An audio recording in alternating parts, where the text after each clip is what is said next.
नमस्कार बच्चों, स्वागत है आप सभी का आपके अपने YouTube channel Sarvodaya online classes में। जैसा कि आप सभी को पता है कि आप सभी का क्लास 11 का एग्जाम एक ही टर्म में होगी और वो भी आपका ऑब्जेक्टिव होगी। और उसी को देखते हुए जैक बोर्ड ने आज आप सभी के लिए अर्थशास्त्र की संपूर्ण मॉडल सेट को जारी कर दिया। तो आज हम उसी को मॉडल सेट के सारे सॉल्यूशन को लेकर के आ गए। और ध्यान रहे कि हमारे इस चैनल पर सर्वोदय ऑनलाइन क्लासेस पर आप सभी के लिए सारे विषयों का मॉडल सेट आ चुका है। तो बढ़ रही है हमारे साथ, चलिए शुरू करते हैं। देखते हैं, आपका पहला सवाल है कि निम्नलिखित में से प्रश्नावली की एक विशेषता कौन सी नहीं है। तो यहां बोलेंगे प्रश्नावली लंबी हो सकती है। हाँ, लंबी हो सकती है। प्रश्न में उत्तर का संकेत नहीं मिलना चाहिए। जब अगर मैं प्रश्न में उत्तर का संकेत मिलवे नहीं करेगा, उसका आंसर कैसे देगा? एमरन नहीं होगा। आगे, प्रश्न का कर्म सामान्य से विशिष्ट होनी चाहिए। होनी चाहिए। प्रश्न स्पष्ट होनी चाहिए, यानी बोलेंगे यहाँ पर कि आपका नहीं अगर बोला जाए यहाँ पर तो आपका नहीं हो जाएगा ऑप्शन नंबर बी। बाकी सारे आपका इस वजह से अच्छी प्रश्नावली के गुण होते हैं, यानी ऑप्शन नंबर आपका बी सही आंसर है। आगे देखते हैं, अगला सवाल है सांख्यिकी का जनक किसे कहा जाता है? एक कहते हैं हम लोग गॉटफ्राइड आकेनवाल को, और एडम स्मिथ को हम लोग अर्थशास्त्र का जनक कहते हैं। किसे?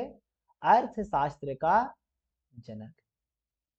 जो आपका पीसी महालनोबिस है, इस पीसी महालनोबिस को भारत में सांख्यिकी का जनक कहा जाता है। भारत में सांख्यिकी का जनक कौन है? तो पीसी महालनोबिस। आगे देखते हैं, आगे सवाल है अर्थशास्त्र जीवन के कारोबार के संदर्भ में मनुष्य का सामान्य अध्ययन है। यह बात कौन बोले? तो यह बात आपका जो है वो अल्फ्रेड मार्शल बोले हैं। आगे है मुक्तोत्तर प्रश्न के संबंध में कौन सा कथन सत्य है? सही व्याख्या करना कठिन, उत्तर का विकल्प मौजूद रहता है तो ये होगा नहीं। यहाँ पर उत्तर में समानता होती नहीं, अशुभ करना कठिन होता है, नहीं आपका होगा सही व्याख्या करना कठिन होता है। ऑप्शन नंबर आपका जो है सो ए सही है। आगे है परास का क्या अर्थ होता है? तो परास बोलते हैं रेंज को। रेंज होता है अधिकतम और न्यूनतम प्रेक्षण के बीच का अंतर, यानी ऑप्शन नंबर आपका ए सही आंसर है।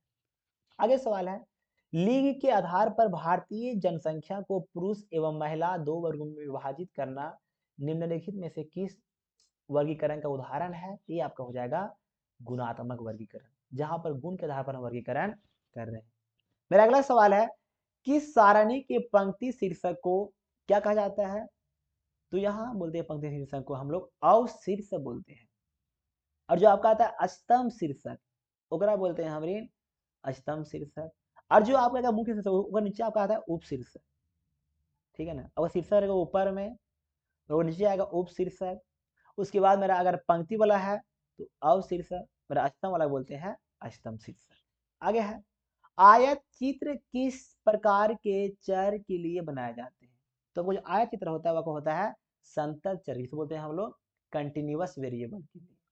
आगे है सभी प्रेक्षण के मूल्य के योग को प्रेक्षण की संख्या से भाग देने पर प्राप्त भागफल क्या कहते हैं? उसको बोलते हैं हम लोग समांतर माध्य। आगे सवाल है निम्नलिखित में से किस औसत की गणना करने के लिए आंकड़े को बढ़ते क्रम में रखना अनिवार्य होता है? तो जब हम लोग यहाँ गणना करते हैं माध्यिका की, तो यहाँ पर हमको किसी भी आंकड़ा को बढ़ते क्रम में रखना अनिवार्य होता है। आगे सवाल है निम्नलिखित में से कौन सा औसत दिए गए आंकड़े को 4 बराबर भागों में विभाजित करता है? ये करता है आपका चतुर्थक। आगे सवाल है मानक विचलन के सापेक्ष माप को क्या कहा जाता है? जिसे हम लोग बोलते हैं परास गुणांक, विचलन गुणांक, विचलन गुणांक। आपका ऑप्शन नंबर डी आपका सही हो जाएगा। आगे है निम्नलिखित में से किस माप की गणना में प्रेक्षणों के औसत से विचलनों के निरपेक्ष मान को लिया जाता है? तो यहाँ पर सही मेरा ऑप्शन होगा यहाँ पर माध्य विचलन, ऑप्शन नंबर आपका बी सही है।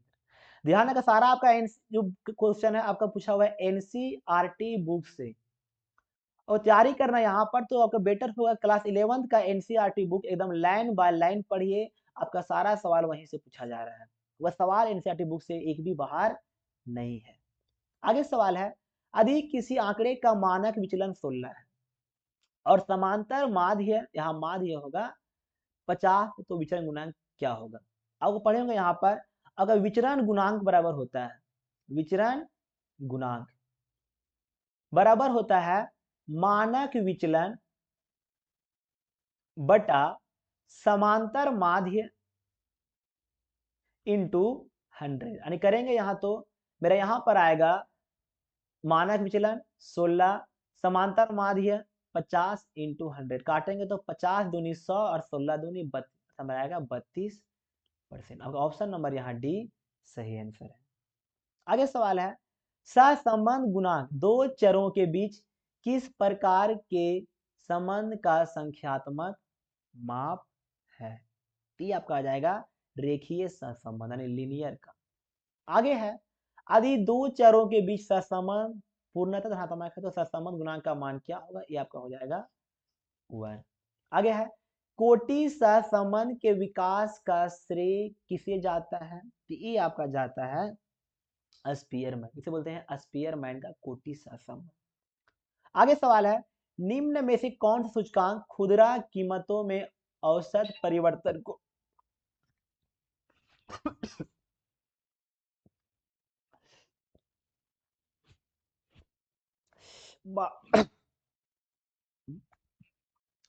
औसत परिवर्तन को मापता है? ये आपका होगा उपभोक्ता कीमत सूचकांक, ऑप्शन नंबर डी। आगे मेरा है, लिस्पेयर का कीमत सूचकांक में किसे भार के रूप में प्रयुक्त किया जाता है? इसे हम करते हैं आधार अवधि की मात्रा को। आगे सवाल है, मधु के सापेक्षिक महत्व बताने वाले सूचकांक को क्या कहते हैं? इसे हम लोग बोलते हैं ऑप्शन नंबर डी। आगे सवाल है,